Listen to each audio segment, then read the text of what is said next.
Game Off podcast number 35, where we're going to be talking today about Desperados III and the sequel to Superhot and Superhot VR, Superhot Mind Control Delete. Before that, we're going to be talking about the Xbox, you just told me what it was called and I already forgot, Xbox Game Showcase. There it is. Got it. Turned that around quick. I'm your host, Andrew, a.k.a. Solitalker, here with the other host. Brent, a.k.a. Arcadia. And you want to just jump right into this Xbox Game Showcase? Yeah, sure. Let's do it. Really nailed that intro, huh? Thanks. Oh, yeah. Well, I figure it's 90% just attitude and energy and 10% what you say. Oh, okay. Yeah. It needs to be more head snaps, I think.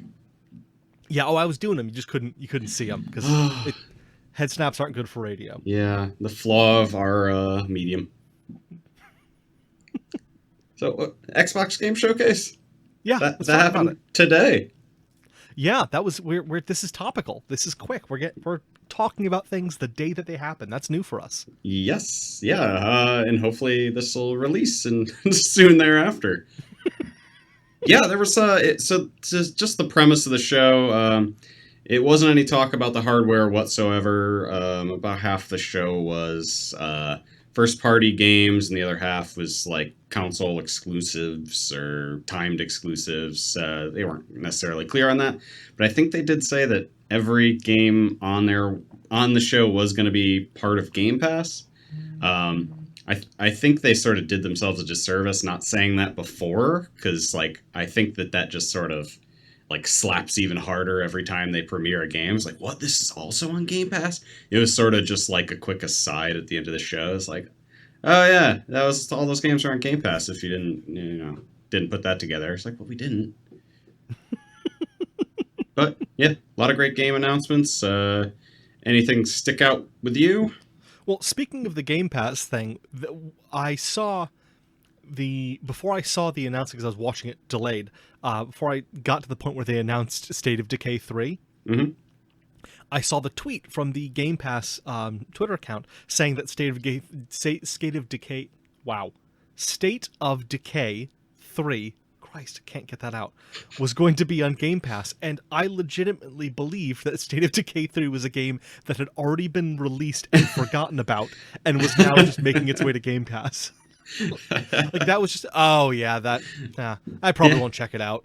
I haven't heard anything about it, so probably not worth looking into. Yeah, it's a small wonder why you hadn't heard of it. But it was like, that was my impression of the State of Decay, the state of that series at this point was like, yeah, they probably did release a third one and I knew nothing about it. Yeah, I think that's a franchise that both of us are sort of completely out of touch with. Like, it's just sort of like a AA franchise in the Xbox ecosystem, but I know a lot of people that play a ton of that game, and it sells very well, so I guess it's just not for us, but it's very popular.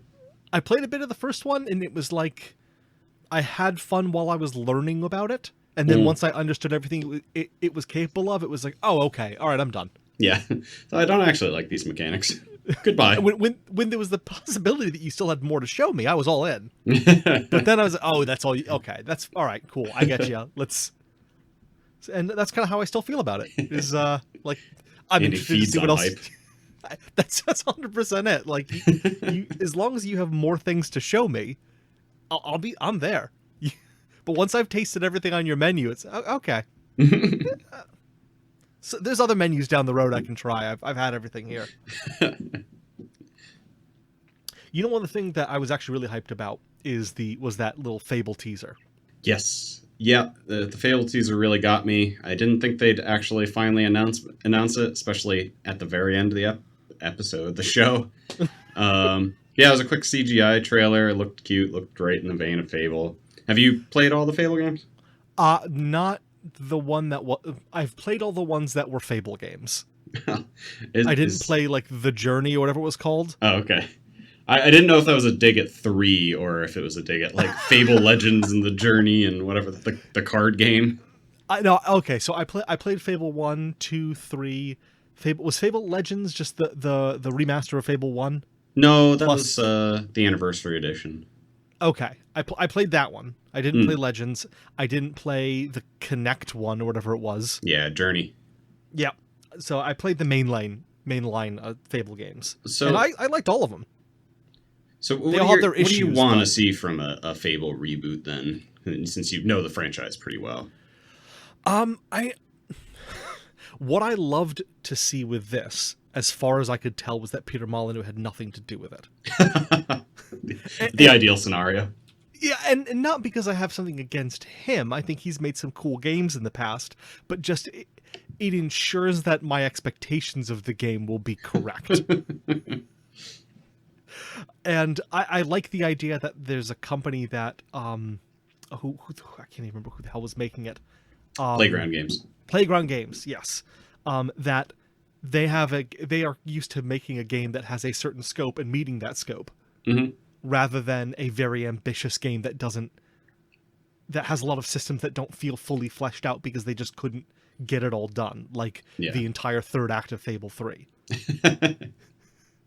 So I would love to see a return to kind of the roots of Fable 1 and 2. I loved especially the early parts of those games where you're young and you're just starting off on your journey and you're just still like kind of making a name for yourself in the world, getting married, having a kid, all of those moments where you feel like you're just starting off and just becoming slightly powerful were really fun, and it was a good way to feel like you really were coming of age in a world, kind of like very like Ocarina of Time. You know, you feel weak and powerless and you slowly feel like you're getting better rather than just being handed the god item and okay, now you can go defeat the bad guy. So like that kind of stuff I could do without the whole kingdom management stuff at the end of 3. That's, that was neat, but it's not necessary. Yes. Yeah, I think you bring up a good point, because there's also not a lot of like games where you evolve as a character, like physically, mentally, and like along with your gear and stuff. So that's one of the things that's made Fable special. So yeah, I loved the gear leveling system. I really hope they stick with that, because I play a lot of RPGs and think I wish this had the same gear leveling that Fable 3 had. Yeah, they did a good job of making that game, so many elements of the game, RPG-esque, and not just like, plus strength, plus agility, like that sort of lazy old school D&D bukkake. So that was a cool one. Do you have any thoughts on Fable other than what I've spat out?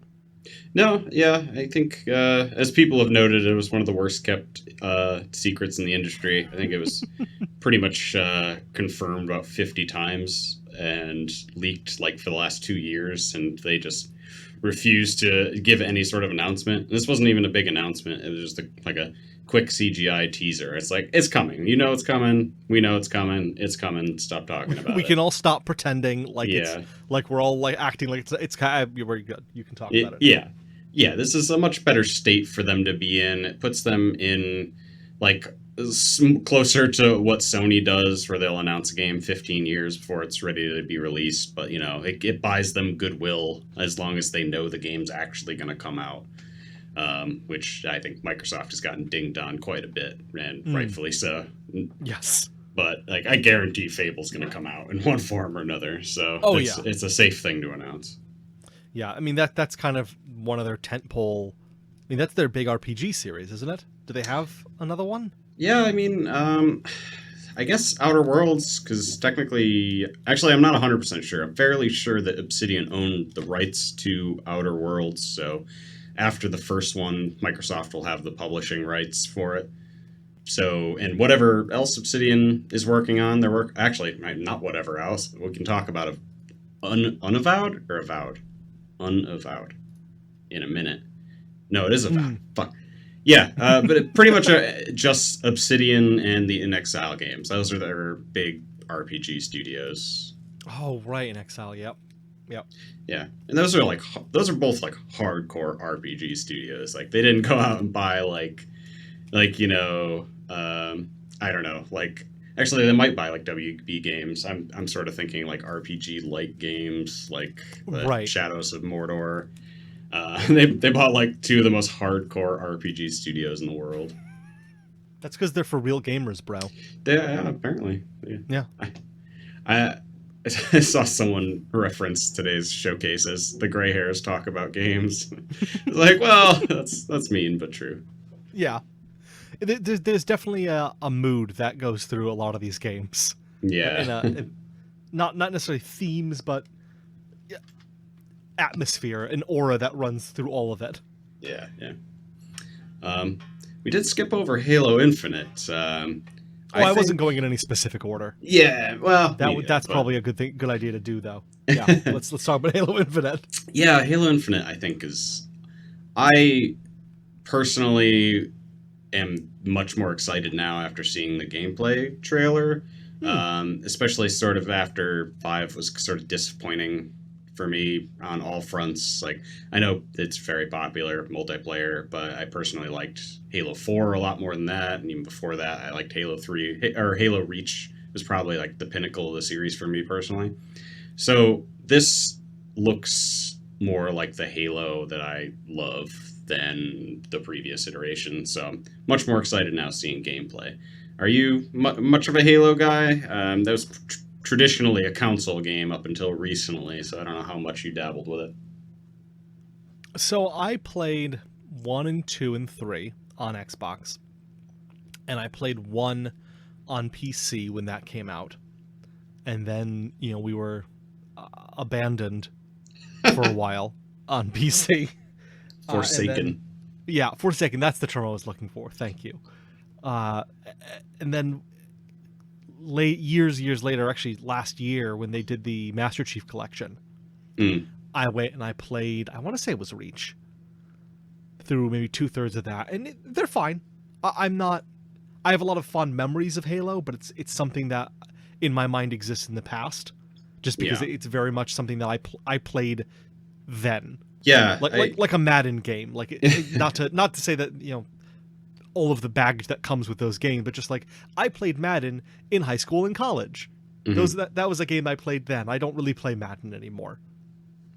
Yeah, no, that's completely fair. I think that's one of the things that it should have gotten more shit for, was that people wanted it to always be the same Halo and not sort of iterate on itself as much as it needed to iterate. Like, it's definitely felt like a game that was stuck in the past. Like, just making the game prettier or slapping in an open world, I don't think would have been enough for this game to survive. Like, it literally, like, the soul of the franchise is at stake with this game, because like it's just been so long since there was like a lot of fanfare around a Halo game.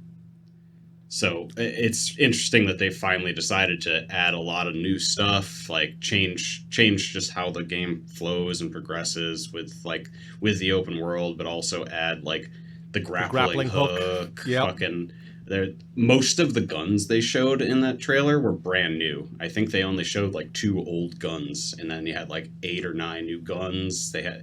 He was throwing down shields. The turret wasn't necessarily new, but I was surprised at how much they added, as opposed to, the typical, like, here's 2 new guns that we put in the game, but also, by virtue of that, we've also removed 2 guns that we didn't like from the last game. But the game guns we removed for the 2 guns we added in the previous game. So it's like, it's just like replacing a Band-Aid every release for Halo, instead of actually, like, fixing the arm that is, right, has necrosis. So yeah, I'll check it out if they say if it comes out and it gets good reviews and it's on Game Pass, I'll check it out. Yeah, they said it would be on Game Pass. Yeah, there was a just a little side note. There was an interesting thing that the Washington Post wrote in their write up of the whole thing. I'm sorry, not the Washington Post, The Verge. That they noted that a number of the first-party titles were not listed with Xbox One support or Smart Delivery. And so that either Microsoft screwed up with their presentation title cards on some but not all of their first-party titles, that 6 of the games aren't actually arriving until 2 years after launch, which was that promised window of backwards compatibility, Yeah. or that they're just reneging already and 6 of these games aren't going to be backwards compatible. That would be interesting to see, because they did make a... I don't know if they made the hullabaloo, but there was a hullabaloo about all of these games, holding back the Series X games, et cetera, et cetera. Yeah, I know there was one big game that like clearly said it was just Series X. Which games were they? Of the ones that we've already mentioned, Fable, State of Decay 3, Avowed, and then Forza Motorsport, As Dusk Falls, and Everwild. And I didn't notice it when I was watching it, but I was reading a wrap-up on The Verge, and they made that point. I thought, oh yeah, that is interesting. Because it could have easily just been those presentation cards were not well put together. Yeah, no, that's definitely interesting. I don't want to speculate, but I would say that it wouldn't be good if they if they went back on the thing they just said they were going to do like 4 weeks ago. Yeah, that would be a pretty quick turnaround on that thing. But that's that's not necessarily, there's no concrete thing there. That was just a weird thing that someone noticed. Mm-hmm. So Forza Motorsport, how'd that look for you? I know you've got more experience with the Forza series than I do. Ooh, child. Well, it's definitely interesting that it's not going to be a launch game. So that means that not only have they had like an extra year to build this game, but also more than that, I guess, because there's no release date announced, or no. I think they did say 2021, so that means it's going to miss the launch window. They're going to get even more time to work on this game. I assume it's going to be a lot like Motorsport 4, where they had to basically rebuild the entire game for the new consoles. So maybe that's what they're up to, but god dang, did it look pretty. Oh, I mean, but that's what they do. That's Forza. That is a pretty looking game. Yeah, that engine is built to be shown off. For sure. Cars look sharp, people look sharp, landscapes look sharp. I could gush about the game all day. Also, one of the things that one thing worth noting I that could gush about the game all day, followed by a 5-second silence, is just wonderful. I will continue gushing about the game. You cannot stop me. No, I was going to say I don't know if both consoles are doing this, but they did say that the Xbox peripherals are going to be forward compatible, so I can still use my racing wheels setup from the Xbox One for that game. So that saves me $300. So, big shout out there. And then also among those ones that I had mentioned previously, did you have any thoughts on As Dusk Falls or Everwild? Everwild looks interesting. I think this is one of those situations like Stray from the Sony conference. Like, wow, this looks really cool. I don't know what this game is at all. Like, I have no understanding of what it is. Like, is 4 playable characters? I have no concept of what this game is. Did you pick up on anything? Well, I mean, I can tell could be considered gameplay. Oh, gameplay? No. Well, like what the game is, like I can tell you a little bit about the story, right? It's very whimsical. Yeah. Did you pick up on the whimsy? I noticed some whimsy sure there. Did. That whimsy rendering that the Series X has. There's definitely like a rare quality to the game. Like, it almost feels like Sea of Thieves, but it's definitely not, or it doesn't even like aesthetically look like it, but it sort of feels like it. I mean, just make a new Viva Pinata, you cowards. Like this is the time for it. Stardew Valley sold gangbusters, Animal Crossing's going through the roof. There's like 15 other games that I see out there. Slime Rancher was hugely successful. Slime Rancher, Ooblets just had a early access release that is doing phenomenally well. Yeah. Like, just make a fucking Viva Pinata, you cowards. What is wrong with you? I didn't get those games, but also I don't play any of the games you mentioned, so that's just for you. I hope they do make one for you. If not, I won't shed it here. I appreciate that, because like it's not easy for me, being someone who loves those kind of games and doesn't get to play them too often. they don't make a lot of them. And in the last couple of years, they've made a lot of these very low-key farming games and ranching games. And, it's great. The golden age of farming. It's just nice to not have just Harvest Moon and Farmville. Like, it's... I feel better with that knowledge. Farmville. That's quite the alternative. Fucking Farmville. What did you think of Tell Me Why? So that's a game they announced previously with gameplay, so that wasn't anything new. It was pretty much just a release date and more of the story. I like all the Don't Nod games, so I'm definitely excited to play that. Okay. Do you have any reaction to that one? No hot takes on that one, unfortunately. Oh, you know what? Actually, I did want to make one comment about the Washington Post. Going back to a game we talked about, Fable. In the Washington Post article wrapping up the showcase, they referred to Fable as the closest thing we had to a Monty Python game. And because I have no actual platform with which to make any kind of statements, I'm going to use this podcast here to point out to the Washington Post that there were several Monty Python games. But this is closer. Right. This is even closer than the Monty Python games themselves. But there was a Meaning of Life game, there was a Holy Grail game, there was a Flying Circus game, I think there was even a Flash game in the two. Like, there were several Monty Python games. So I just wanted to make sure that got out there in some capacity. Here's the thing that's special about games journalism that's different from real journalism. No, Yep. Sorry, I'm not going to go along this that's line. fair. It's bit me. Yeah, no, there's a lot of lazy games journalists out there. There's some real good ones, but then there's people that don't do any fucking research.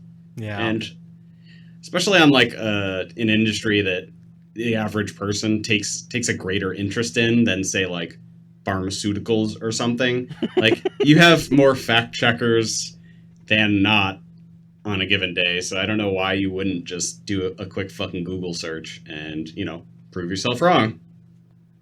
Takes 2 seconds. Yeah. Takes 2 seconds, guys. Miss Elise Favis and Gene Park. Wow. So they didn't even fact check each other. Nah. Very disappointing. Wow. So when was the last Monty Python game that came out? Oh god, at least 20 years. It's been a while. I got them from a Babbage's back in the early 90s, so it's... Babbage's. Those were closed before I was born, I'm pretty sure.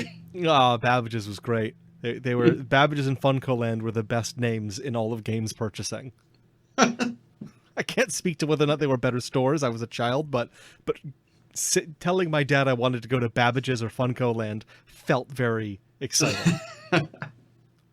Hey, what'd you think about Crossfire X? I still don't care about that game. I know Remedy's working on the port. It already is a game called Crossfire in China and maybe Korea.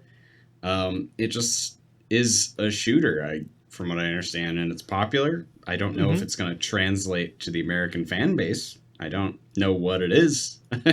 It's just shooty cool boys. I'm a little worried that Remedy will end up in a Respawn situation where they'll just now be supporting this Crossfire X game going forward, and that will be what their job is from now on. And but you didn't need Remedy for that. That's not a good use of their talents, and they're not. Yeah. They're not to make multiplayer shooters. That's not what they're here for. And they'll have the inevitable brain drain, and then suddenly you'll be Lionhead getting shut down. Just these publishers need to stop buying sushi restaurants and demanding they put burgers on the menu. It doesn't make sense. Just fucking let them do what they're good at, or leave them alone. I will say that sushi burgers are excellent. So sushi burger. Checkmate. Yes. That's okay. Fine.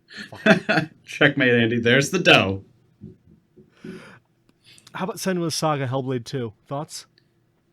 The setting seems really cool because the first one essentially takes place in hell, so it's pretty intense. The difference, I don't. Was this it clear was if Iceland, it was right? Yeah, I don't know if it was taking place in Iceland or they were just doing all their location scouting in Iceland. They probably were clear about it, but I just have forgotten at this point. Either way, that's a really cool environment. It'll be interesting to see how they deal with like the desolation of like a volcanic island in a video game. It's like definitely an environment I'm not used to seeing. Well, what did you think about the game? I'd never played Hellblade. I was one of those ones that I regret not playing because I heard nothing but good things about it. Mm. But it looked really cool, and I'm excited to hopefully, maybe when this one comes out, it'll inspire me to play both of them. Yeah, yeah. I sort of hope they do away with the permadeath mechanic from the first one. That's stressful. Yeah. If you're like just running around hyper tense all the time, you're just going to make mistakes. Oh, that was kind of in keeping with the theme and underlying tone about like mental health and anxiety from the first one, wasn't it? Yes, Kind yes. of tied No, in like with that. thematically it works perfectly. I like they did a great job. As personally, I don't want to deal with that. It's too stressful. What else you got? Any other hot takes? Did you think anything about? Oh, go ahead. Yeah, no, I think the biggest surprise of today was Avowed. I think that was the only time I actually shouted out loud.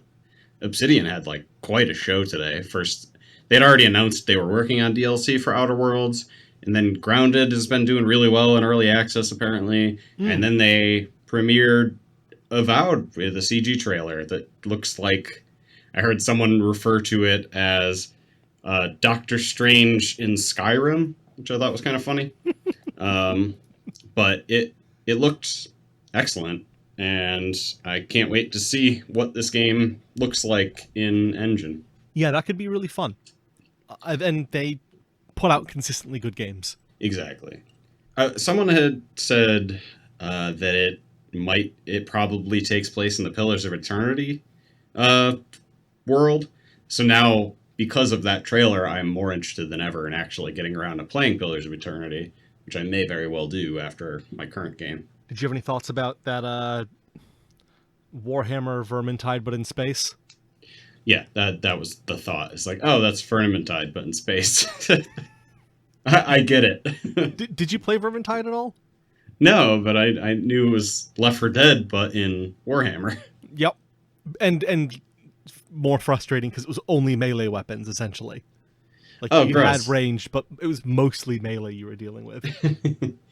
Warhammer must just give like such an exact budget, and they're like, what can you do with this? And they're like, I don't know, we could make Left 4 Dead but with just like the melee weapons. And they're like, yeah, do that. And they're like, oh, seriously? You want that game? They're like, yeah, that's fine. So they have an allotment for like 20 games a year, and they're just like, do that. We haven't made our quota. But it's maybe the team is worked up, like they have the game built out already, and they're just like, change the aesthetic, add guns, $40K. What's up, baby? It does seem to be like one of the most abused licenses in all of gaming. Like, just Games Workshop. Maybe it's kind of like Stephen King with his dollar book licensing for like small student projects. Anyone can call up Warhammer, but look, I got an idea for like a turn-based tactical farming sim. I want to use Space Marines. Is that okay? Yeah, go ahead. Go nuts. Sure. In fact, we'll give you $30,000. Good, thanks. Yeah, this is great. Yeah. Thanks so much.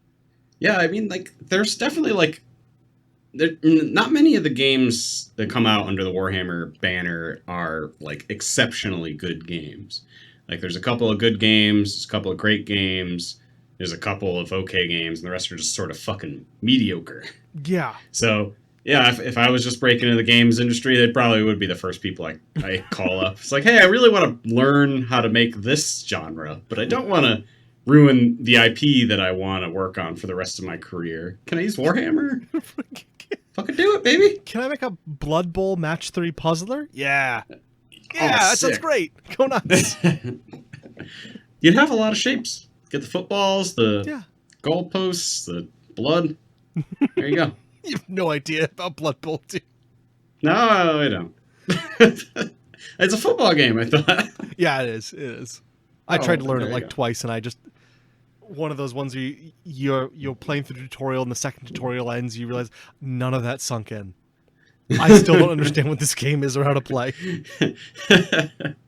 Oh, that reminds me of Devil May Cry. It's like, wait, what did you just tell me? It's like, oh, you just got to do the 12-hit combo like this. And it just shows like a quick GIF or something. You're like, uh-huh. Yeah. Let's try that out. Oh, I did. Press X 12 times? No? Fucking better be. I don't think I'm going to get it. I don't think I'm going to get it, guys.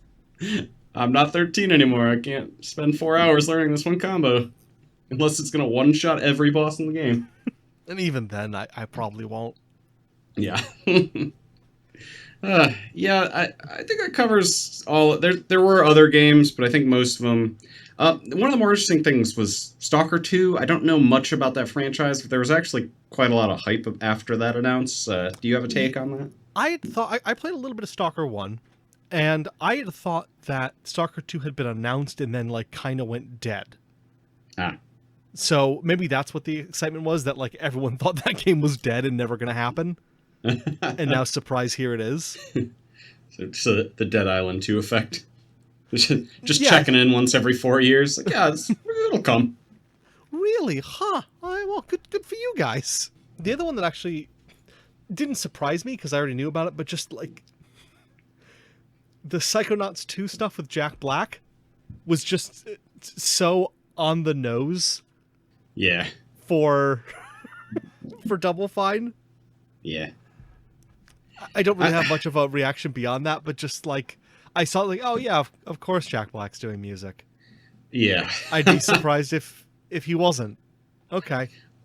I thought that was maybe one of the most frustrating trailers I've ever watched, because I thought that the game actually looked really cool, and I, for the first time, have interest in the Psychonauts series, but it kept cutting away to Harry Jack Black standing in a studio singing, and I was like, you're like taking me out of this every like 5 seconds. Like, I just make a fucking trailer for the game that looks as good. Like, put all of that gameplay and remove Jack Black. Like, the audio is fine. I don't know why you need to cut to Jack Black standing still with like a wide shot of him singing in a studio. Because so stupid. Because Double Fine can't just do anything normal.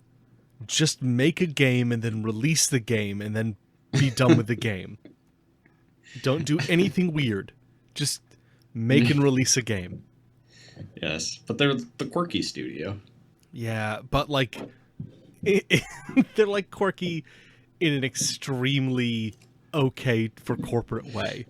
It's like Urkel quirky. Yeah.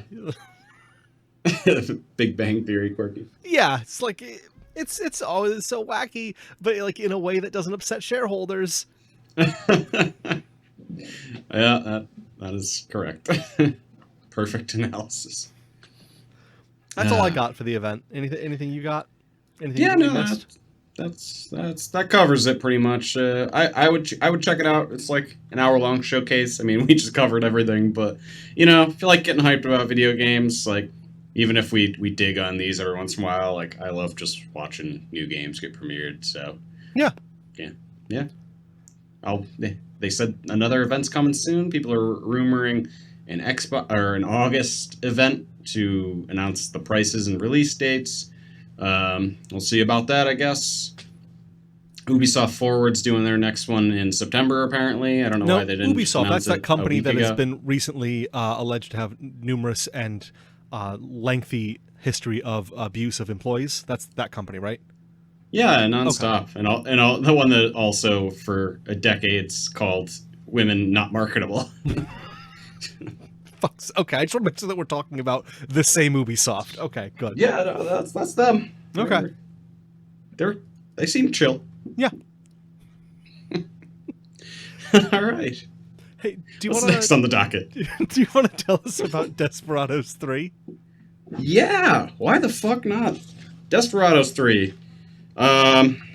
Desperados 3. Howdy, y'all. Let me get in character. I saw Desperado. I saw Once Upon a Time in Mexico. This is the third one, right? Yes, Okay. exactly.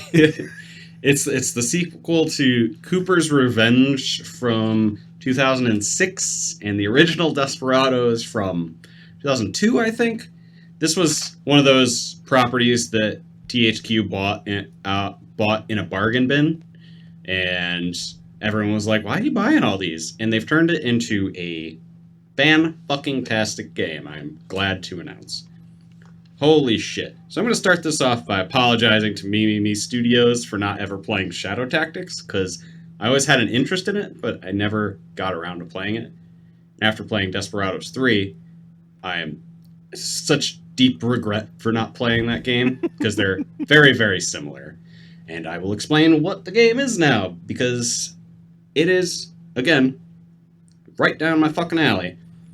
Desperados 3 is an isometric stealth action game, so you only have the one perspective at any time, and you sort of have options between doing missions stealthily and doing them just, guns a-blazing. Doesn't always work out guns a-blazing because you have, ammo limitations, but you have 5 unique characters. The game sort of introduces them to you slowly. There's not many missions where you have all 5 characters that you're using at the same time, so it makes it a little bit more manageable, because obviously when you're doing a stealth game, you can't manage 5 people at the same time stealthily. Right, It right. just wouldn't fucking work. So it'll typically... Now, I'm sorry if you already said, is it all real-time action? It is real-time action, but you can do the showdown mode to, plan out your attacks, so... Okay. So you can essentially pause the game on most of the difficulties. On the absolute highest difficulties, called Desperados creatively, you cannot pause it under any situation.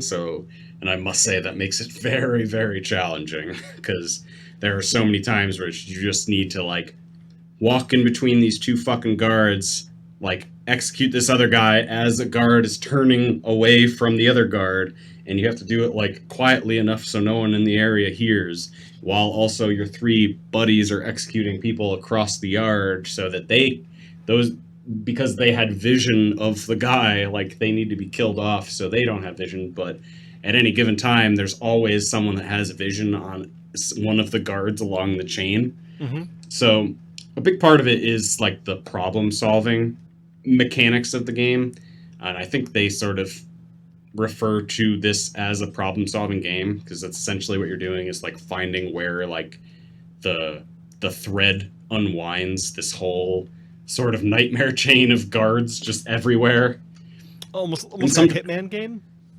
Yes, I would definitely recommend this to people who like Hitman, but maybe don't care so much about the 3D action portion of it. This is a bit more pensive of a game, I feel, because you get that top-down perspective. Mm-hmm.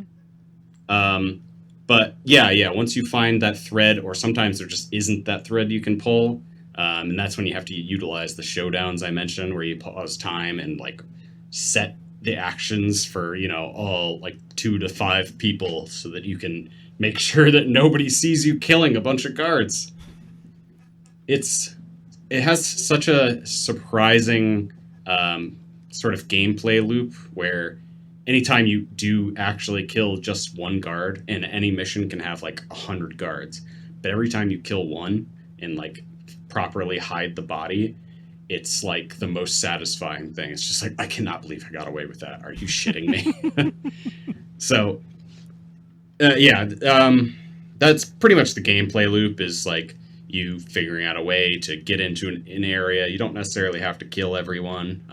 In some sections, you absolutely do have to kill everyone. There's no way to do it. And then in some sections, you could just walk by everyone, pickpocket a letter, and continue on your merry fucking way. Are the missions connected with an overarching story, or is it just a mission-based game? Yes. Yep. There's 3 chapters in the game. They all take place in different settings. By settings, I mean states, I guess. They're not all in the same map. So you'll have I think it's 5 or 6 missions per chapter. It starts off in Colorado. How did that game start? You're doing something, you meet up with your buddy, you're tracking down a bro, you track him down to another place, but I don't want to give anything away because it sort of plays out.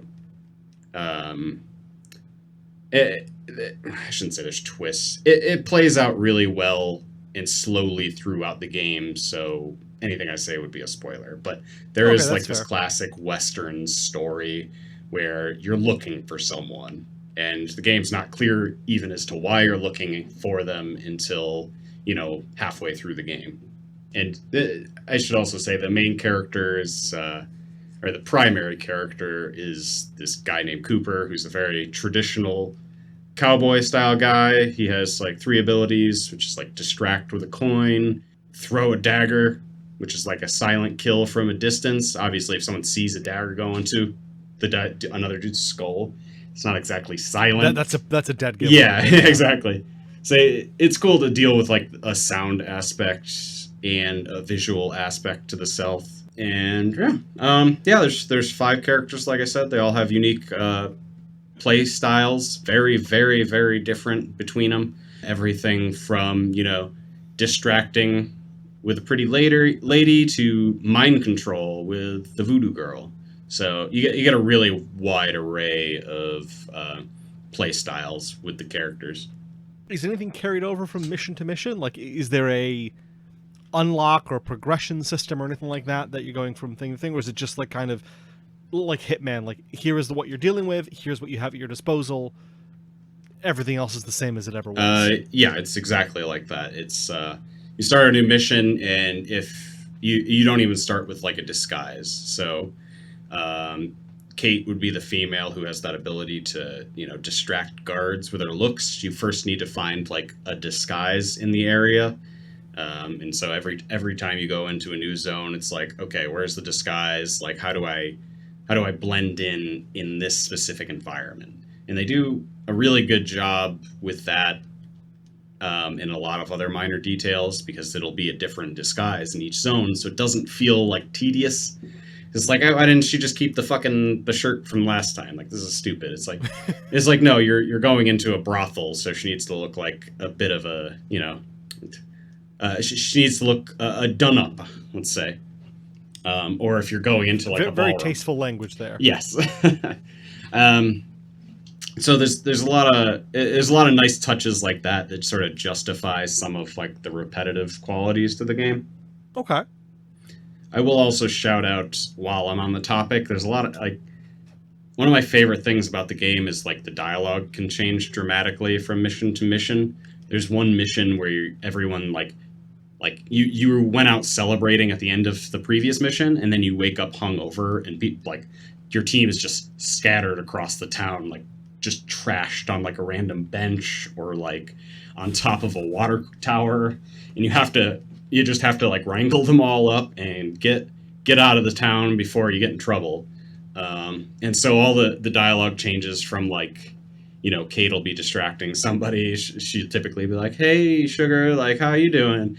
And so instead she'll be like, "I'm sorry if I look tired. Like, it was a bit of a rough night." And like all the characters will change all their dialogues from like, when you switch to them, it'll typically be like, "I'm ready to go." And then in this mission, they'll be like, "Oh, I need some water." They really took their time and like made this like a really immersive, thoughtful game. It's surprising, because I've heard 2 people talking about it, and both of them say, you included, that they've described it as if this was like a big AAA release, but I've not seen a lot of coverage of it. No, it's sad almost. I happened to watch a trailer for it. Like, I think I was just trolling through like one of the console's game stores, and I'm like, "What is this game?" Like, I've never heard of Desperados 1 or 2, and after doing research, good reason why. Yeah, they did not do well, from my understanding. Yeah, I mean, I don't know, but it's just been a dormant franchise for 14 years. So, click on it, watch the trailer, I'm like, this doesn't look like anything I've ever seen. Like, it had like the sort of the aesthetic of some of the recent isometric RPGs, like Pillars of Eternity or what's the other one? Divinity. Yep. And I just haven't, like, in the Wild West setting, I was like, I haven't seen anything like this, so I'm gonna keep my eye on it. And yeah, I'd never heard of Mimimi Studios. I looked back. Shadow Tactics, again, a game I had heard a lot of good things about. I didn't even know what it was really. I just heard it was really good. I thought it was like a proper tactics game. But after playing this and watching the trailer, I was like, oh, I get it. That's such a cool idea. I cannot believe I haven't played that game. Where were you playing it on? Xbox One X. How are the console controls for that? They can be a bit cumbersome. It was one of the dings I will give the game, because you're dealing with 5 different characters. It's really quick to hit, like, you have to like cycle through the characters instead of, hitting like 1, 2, 3, 4, 5 or however it's keybound on PC. You'll have to be like right bumper, right bumper, right bumper, and then you're on the right character, or you do like the hold down right bumper select. Either way, when you have like all 5 characters, it becomes suddenly super easy to just accidentally move somebody out of a bush and into a line of vision on a guard. So it's a tricky setup on console. I would say maybe check it out on PC, especially if that's your primary system. It's not bad on console at all. I love this game. I'm having a blast with it on console, but there's a few frustrating moments where, because it's on console, it causes me some added irritation. How long does it seem to be? It's sort of hard to say, because I was like blowing through it on normal because I never played a game like this. And then I switched to hard, and suddenly, like, my gameplay time, like, quadrupled. So it really depends. I've probably sunk in close to 30 hours into the game. Oh, that's pretty good. So but I'm also like 70% of the way through it. I'm pretty far along. Still, that's pretty good. Yeah. That's a good amount of time. So if you played it on easy, this could very easily be like a 12, 15 hour experience. But also, I would highly recommend playing it on like normal or hard, because it's like so satisfying. You do have time to figure out what to do. It's not like a first person shooter where if it's on hard you die after 2 hits. It's just more of the game, and you just have to you get harder puzzles essentially. Right. Now, oh shit, I just had a question. I don't remember what it was. Oh, there's one thing I don't think you mentioned, and that is a feature that happens after you beat a mission. That sounded really cool to me. Mm-hmm. I'm trying to prompt you here so you can jump in and say it naturally. Do you want to do that, or after you finish a mission, it goes to the mission select screen? Oh no, I was thinking of it. Maybe I don't have the right spot, but the kind of like overhead map replay of your mission. Oh yes, that is actually incredibly cool. This was what, when someone sent me a GIF, and like, oh, okay, I have to try this game out now. Yeah. I love that.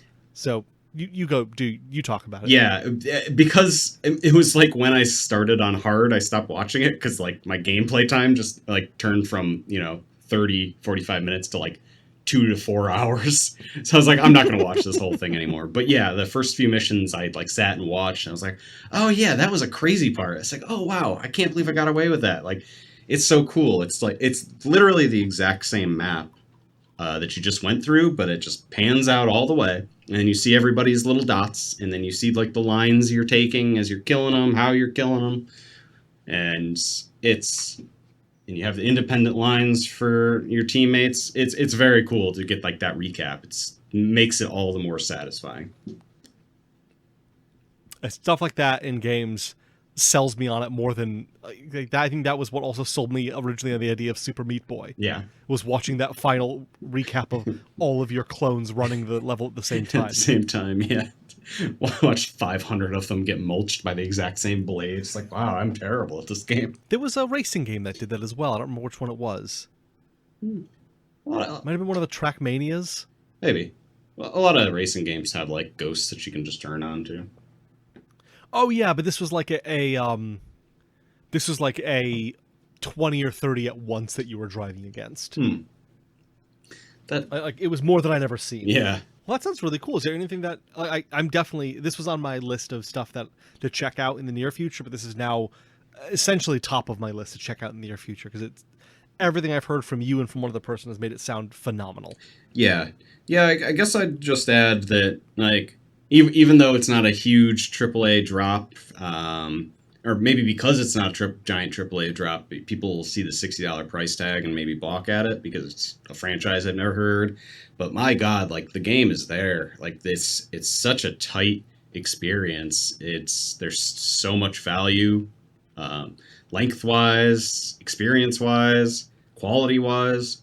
Like don't balk at the $60 price just because it's a smaller dev studio and a lesser-known franchise. I will say also, I didn't really get a chance to shout out how beautiful and vibrant the set designs are. You go to places that are just like the mountains in Colorado, small western towns, New Orleans.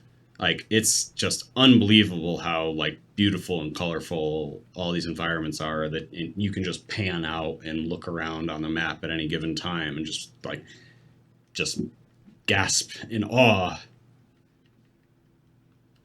See, that sounds really cool. That sounds like something I gotta get. Yeah. Yes, I cannot recommend this game enough. My God, I'm so happy I took a chance on this one. I downloaded the trial first. After a 60-minute trial, I was like, I cannot fathom a world without this game. I can't stop. Paid $60 on the spot and kept playing. Can you continue your progress from the demo? Yeah. On Xbox you can, because it's a trial, not a demo. So you get... Oh, okay. So, yeah, there's a cool system that nobody seems to use where you can just download the full game. It'll tell you have 60 minutes to play the full game. Get as far as you can. And at the end of the 60 minutes, it's like, time's up, bud. The game's closing unless you pay for it. Like, okay. I paid for it. You got me. Well played. See, that's something that I've never heard of. I did not know Xbox allowed that. That's a good system. It's a great system. Some games have like 10-hour trials. It's like, wow, you really want me to get into this, huh? What game lets you do that? Like, is it Dragon Quest or something? If you have EA access, they're all like 10-hour trials or something like that. So when I had EA access, I would always just play 10 hours of the new whatever game, and it was like this is usually enough. But in rare cases like Titanfall, or Need for Speed games, I'd chuck out. But like Battlefront, I never paid for because I played 10 hours of that, and my friends all stopped playing it. So it was like, okay, glad I didn't pay $60 for that. That's about as much as you need. Yeah, right. Yeah, that's Desperados III. Please check it out. Highly recommended. It's gonna get ranked very well very soon. Shall we talk about... Why am I blanking on the game you played? Well, actually, I still want to talk more about 1995's Desperado, directed by Robert Rodriguez. Can we talk about that instead? Oh, sure. I haven't seen that movie since I was 8, so good luck. Really? Oh, man, it holds up so well. I would definitely recommend rewatching that movie. Yeah. That's really good. That's the sequel to Once Upon a Time in Mexico, right? No, other way around. So Rodriguez did Mariachi, El Mariachi, on his own, I believe, in Mexico, and that was the one that he funded for like $300. Oh. And his mom was craft services, one of those kind of movies. And then they made the sequel in the United States for like $7 million. He had Salma Hayek, he had Antonio Banderas, he had Steve Buscemi, Danny Trejo. Phenomenal film. And then like I think 2003 maybe they did Once Upon a Time in Mexico, and that one added Johnny Depp and I want to say Enrique Iglesias. Okay. I think they were both popular at the time. Checks out. Desperado holds out really well. Oh. And it feels like a very 90s movie. It's awesome. Are they good watching out of sync since they have non-consecutive names? Yeah. I would just watch Desperado. I think that's the best of the three. Okay. You don't need to know any of the stuff going into it. You don't need to know anything that happens after. Better on its own. Perfect. There you go. Yeah, two Desperado recommendations. One episode. Exactly. Look at that. You're getting your money's worth here, people. It's uncanny. So I guess I can talk about Superhot Mind Control Delete. That's the one. Please do. Yeah, that's the one. Yeah. So if you're unfamiliar with the Superhot series, it's kind of a semi-tactical first-person shooter. I mean, I guess it's tactics. I don't really know what your puzzle solving. I don't know what you'd call the genre, but the general premise is that time doesn't move unless you're moving. So you're in a room full of people who want to kill you, and you're surrounded with guns and other objects that you can throw and hit people with. But no one's moving until you move. And even like moving your cursor around to look around the room moves time forward in kind of slow motion. And then once you start moving forward, you pick up an ashtray, you throw it at someone's head, then time starts moving at normal speed, but then you can stop and do things. And this allows for some really cool mechanics of, and I mean, talk about a game that makes you feel like John Wick. Way more than that John Wick game from last year did. Because you can basically punch a guy, make him drop the gun that he's carrying, then grab that gun, shoot 2 people in the head with it, throw it at a 3rd guy, grab a bottle off of a table, smash someone over the head with it, take a dart out of a dartboard, throw it into someone's face. Like all of this happening in this really smooth feeling thing because you have this time to look around and see what's around you and to grab a katana and throw it directly through someone's head. Because you have the time to aim up your shots and your throws, and you feel really badass while you're playing this game. Yeah. And Superhot, the original, had this, and it also had this very interesting meta storyline about, I don't really know, I didn't really understand what the storyline was, but it definitely was kind of a meta about about games. Yeah, there's something about like hacking minds, and I think that's... Yeah, maybe VR, Yeah. maybe the Matrix kind of you're in the computer thing. Yeah. I didn't really get it. It was a lot of fun. I played this shit out of Andy skips Superhot. cutscenes. Yeah, oh yeah, I don't listen to music, I don't read dialogue, I don't play cuts. If your game has story or music, I'm not interested. Andy just does everything through his power glove. 100%. I just want to play the modern equivalent of an arcade game. I want to put in a quarter, and it needs to be about 1/8 of a second until I'm in the game playing. That's it. Just quarter in. All right, let's go. So, one of the more interesting things about the franchise is the aesthetic. You didn't mention the aesthetic, Yes. so I want you to do that. But also, did they change anything? In the aesthetic or in general? In the aesthetic. In the aesthetic, no. So the general aesthetic of the game is it's very low poly. You know, it kind of people are made out of very obvious polygons. But on top of that, everything is one of 3 colors. The environment and everything that you can't interact with is white, with shadows and shading. All of the enemies are red, and all of the objects that you can interact with are black, or like a dark gray. So everything pops, and you know immediately what things you can and can't interact with, and what things you can grab and throw at people, beat people over the head with, smash, all that other stuff. That has not changed at all. That still looks as cool, and it sells this idea of you being in this kind of virtual world where you can be a super badass. Yeah. And it makes it very easy to focus on what you should be focusing on in this game. Mm-hmm. There's cool environments. There's like kind of each of these levels has secrets to find and explore. But here are the threats to you right now. They are immediately visible. Yes, I'll have a quick aside here, and that's one of the problems with like the more beautiful games get, like the harder it is to see things, which makes it, especially when you're interacting with the world and the environment. So you sort of really appreciate when there's that just fierce contrast. It's like I don't need to look around, like I see a black ashtray. Whether I can utilize it or not is another question, right? But like I can see it so clearly. Yeah, there's no moments where you're looking at things like, is that something I can touch? Yeah. Is that a box I can explore? Is that ammo that I haven't picked? Like, no, everything is very clear. Everything's purpose and intention is very clear all the time, which is awesome. Yeah, thank you for bringing that out. Yeah, I was going to say, too, like, I don't know why I always have this problem in games, but I was really pleased with Desperados, because it literally highlights everything you can interact with if you just hit a single button. It's just like, oh, I don't know where I can hide this body. It's like, oh, there's a white outline around this door. Like, perfect. Like, I think we need to see more of that going forward, because it, like, really hinders gameplay when you get confused about your environment and have to, like, look really close onto really, like, detailed screens. Oh, especially as more environments, like, they start putting things, there isn't this idea of, like, here is a cabinet you can open and here are just decorative cabinets. Yeah. Or, like, Exactly. here's a cabinet you can interact with and it just shows you what's inside of it. Yeah. Like, you have to start actually searching. Like, that's really cool and immersive, but also, that was a problem I actually had with some of like the more recent Wolfenstein games. As much as I love them, like trying to find ammo and health hidden among the environment took me out of the run and gun playing so much, because you spend so much of your time staring at your feet, trying to find and interact with items. Yeah.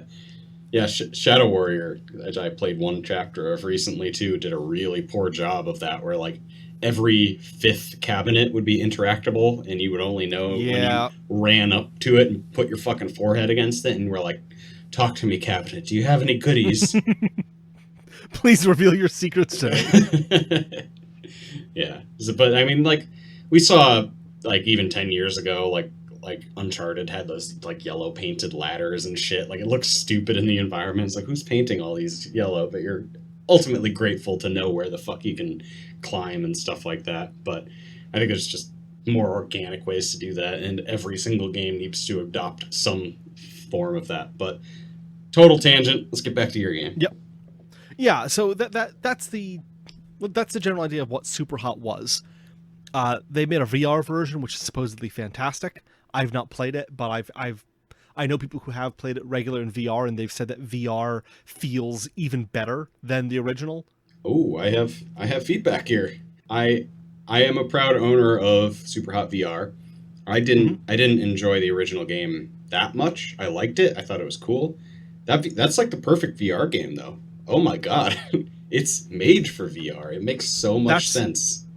That's what I've heard. Everyone who's played VR and told me has said it just, whatever you liked about Superhot is just better in VR. That's like the killer app for me for VR. Like, I would recommend that game to people if they were interested in VR. I haven't played any other game that's popular that I thought was worthy of like selling an entire VR system, but that game's so great. Check that out. Superhot Mind Control Delete is their latest entry into this franchise, and it's kind of a roguelike, kind of a random dungeon crawler, kind of. The way it works is, rather than having a story that you progress through, it kind of has this map that you're moving around on and unlocking new nodes on. And each node that you select is made up of a random selection of some number of maps that exist in their, repertoire of maps. And there's a lab, there's a garage, there's a parking garage, there's a bunch of other ones, a chapel, all these different things. And each one is about the size of a larger level in the original Superhot. And you have to survive in it for some period of time, basically just killing a number of guys in that. And then you move on to the next one in this node. And so you'll have to defeat, anywhere from like 3 to maybe 20 maps to defeat a node. And, have that clear on the map. As you go through, and after each map, or after each level you do within this node, there is the chance that you'll be allowed to select an upgrade that only applies for this node. And the upgrade can be things like the rate of fire on your gun is better, you have more ammo, you throw things harder and faster, you run faster, things like that. General, roguelike type upgrades. And those are only applied to you during that node. And then when you go to the next node, it resets all of your upgrades, and you start that one over again. Did that make sense the way I described it? Not really. So when you leave the node, do all of those buffs go away? Yes, the buffs only exist for that run of that node. And if you die during that node, the node resets. And it's a whole new random selection of levels. So you have to rerun nodes over and over again? How do you get the buffs? The buffs only apply during the node. So, like, I'm trying to think of a way to describe it. Like, each node is defined by, you're going to, in this node, play 8 maps. Oh, okay. And then throughout those maps, you'll get 3 buffs.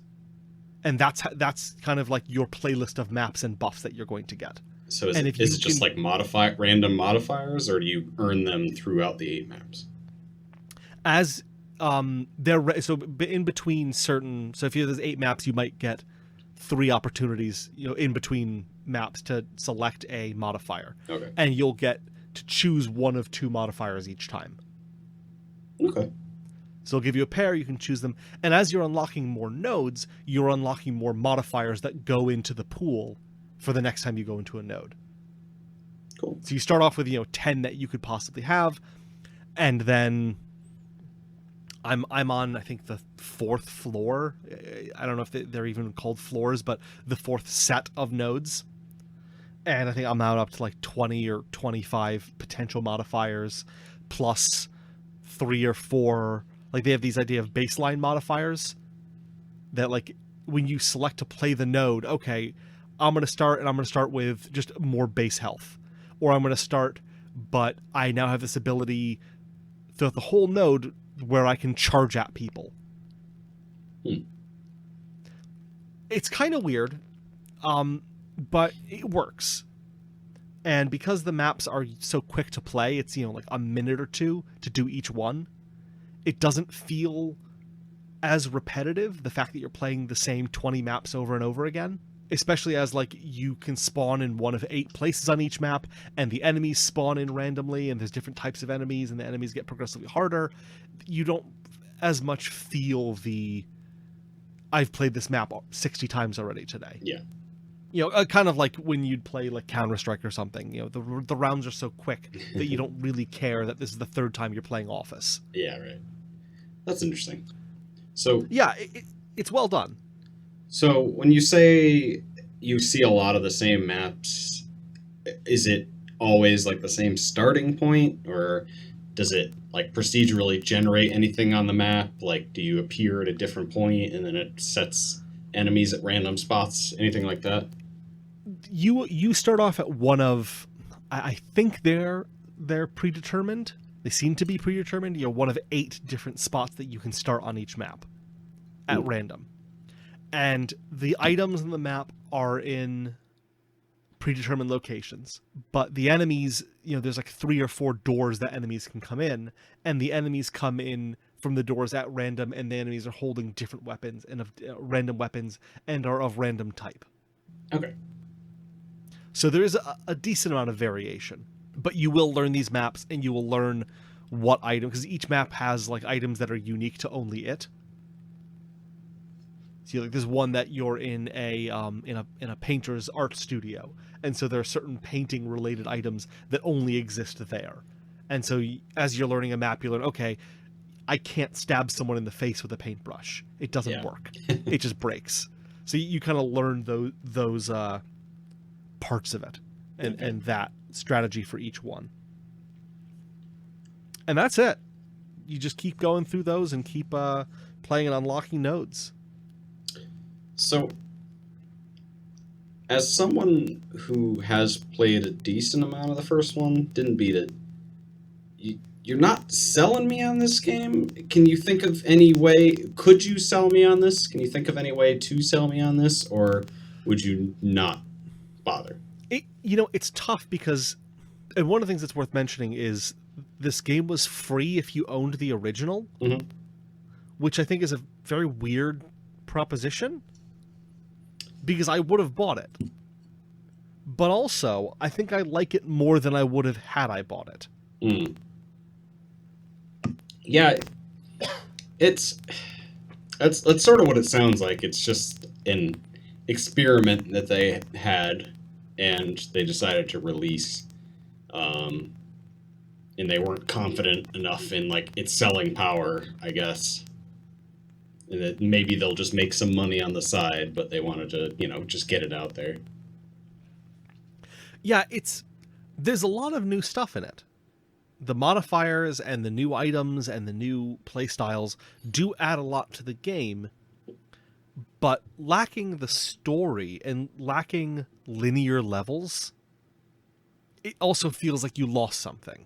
Right. Because a lot of the levels in Superhot 1 were linear. You were trying to get from one end to the other. I guess. And this doesn't have any of that. So yeah, I could probably summarize how I think about the game pretty easily, and it's could this not have just been a new mode or X pack on the base game? Yeah, probably. This could have been an X pack. It feels like an X pack because the engine's the same. Presumably, the graphics are the same. It uses a lot of the same assets, Yeah. Or but there is a lot here. There is a lot to do in it. I'm trying to think of something I can compare it to. yeah.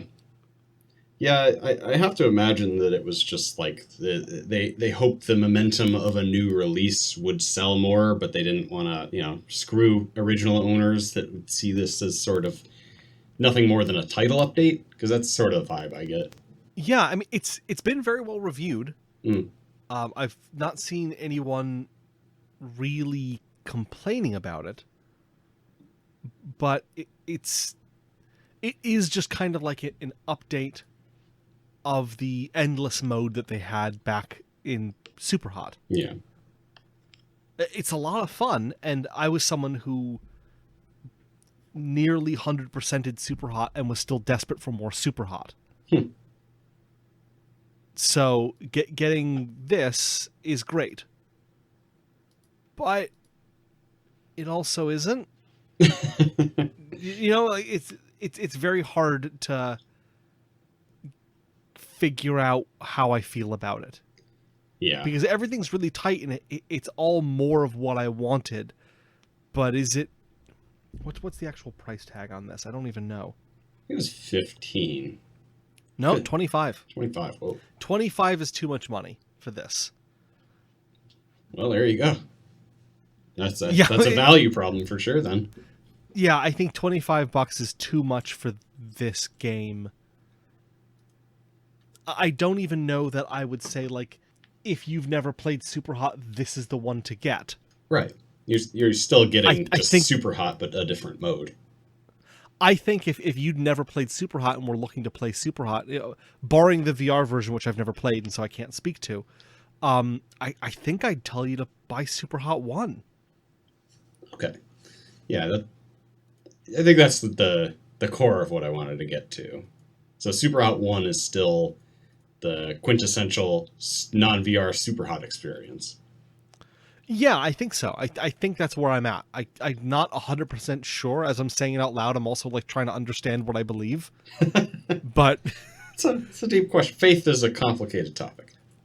it is. And I think that's correct. I think that's my belief system right now. Is Superhot 1 is better. Okay. So yeah, it's not Question like mark. an additive sequel. It's just different. Yeah, it's an X pack. It's a new game mode and a new X pack. Yeah. Interesting that this exists. It's not unprecedented, but not common at all by any means. Right. So, any final thoughts on Superhot? No, it's a lot of fun. I'm really enjoying it, but I got it for free, so that fucks with everything. It sure Like does. That breaks the value proposition aspect of it. I guess I've covered a lot of Game Pass games, which have essentially been free for me. I don't know. I don't think it adds that much. It's nice, but also like I've paid for Kakarot and Desperados, and those are two of my favorite games this year. So maybe it doesn't add as much as we think. I think it's the problem is that the second that you pay for it, there's now a question of its value. Mm. Whereas, like, I can just enjoy this and a lot of the Game Pass games as just, what is this game like? What do I like about this game? Why is it fun? Yeah. Whereas, like, the ones I pay $60 for, it's like, well, Yeah. is that really a $60 game? And especially when I look at it, like, I got Children of Morta for free. And I put like 30 hours into that. I played a lot of games on Game Pass for essentially, I got Outer Worlds for fucking $5 a month. I think we're onto something here. We should probably just at least put it in the context of how much it is, not necessarily like how much we paid for it, and then just force ourselves to ask the question: Like, would I have paid any money for like moving out or unreliable delivery service? Like, no, absolutely not. But I would absolutely pay $60 over again for Kakarot or Desperados 3.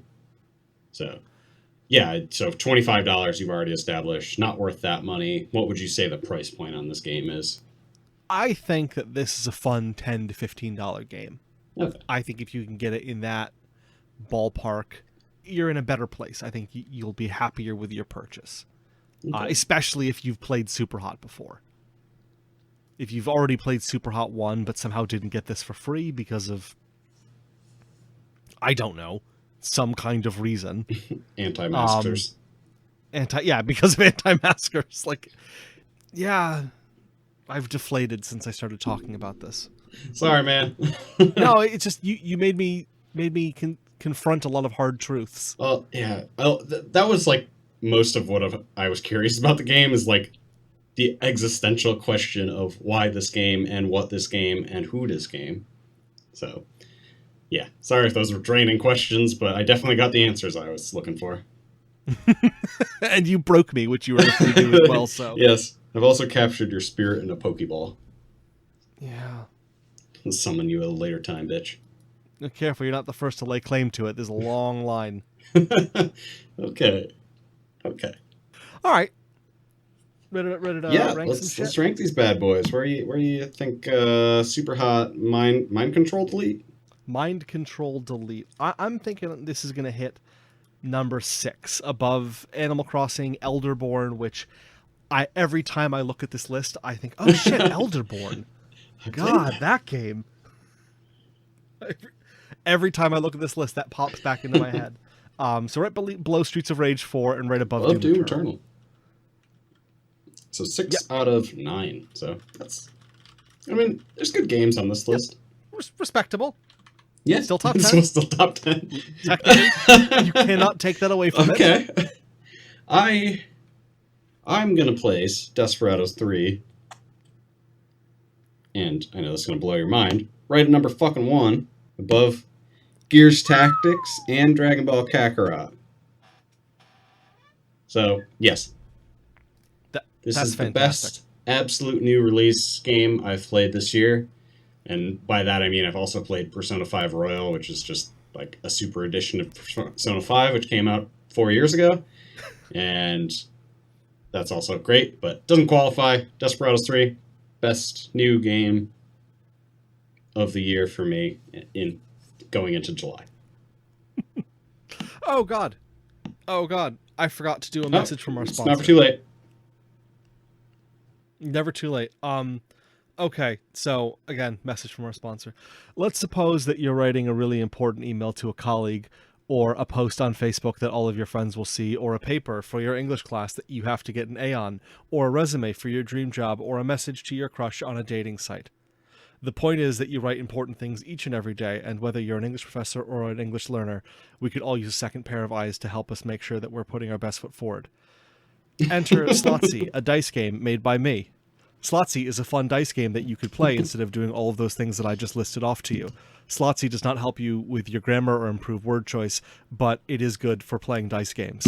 It's a fun game that's kind of like Slingo and kind of like Yahtzee that you could play, and best of all, it's free. Better writing, better results. Click the link in the description to download Slotsy now. Thank you to our sponsor, Slotsy. Well... If you'd like to sponsor the Game Off Podcast, please email us at whatever our email address is. You can get a more serious version of what Andy just said. Or you can get one of our patented Deadpan Game Off sponsor messages. Thank you for your money. Please call me. I think that wraps up Game Off number 30. I sure hope so. 5? 35. Let's do 35. Thanks for listening, guys. Check us out on social media. Check us out on... There's no opposite to that. You can check us out on in real life. Social media. Shit. Check us out in real life. Show up at my house without a mask and cough in my face. You know, whatever it is people are doing these days. If you got a telescope and park across the street from where I live, you could probably see my tushy once or twice a day. the house across the street from me is for sale, so you could just go like move in there and just be like a permanent, really creepy fan of the Game Off podcast. Literally like showing up every day and ask me what I'm playing, getting advanced info. You can also check me out on Twitter. I'm at Solitalker, like solitaire, but talker if you squish them together to make one awkward word. Oh, and I'm Arcadia, Arkeydia on mainly just Twitter. Bye. Goodbye, nice people. Thank you for downloading Slotsy.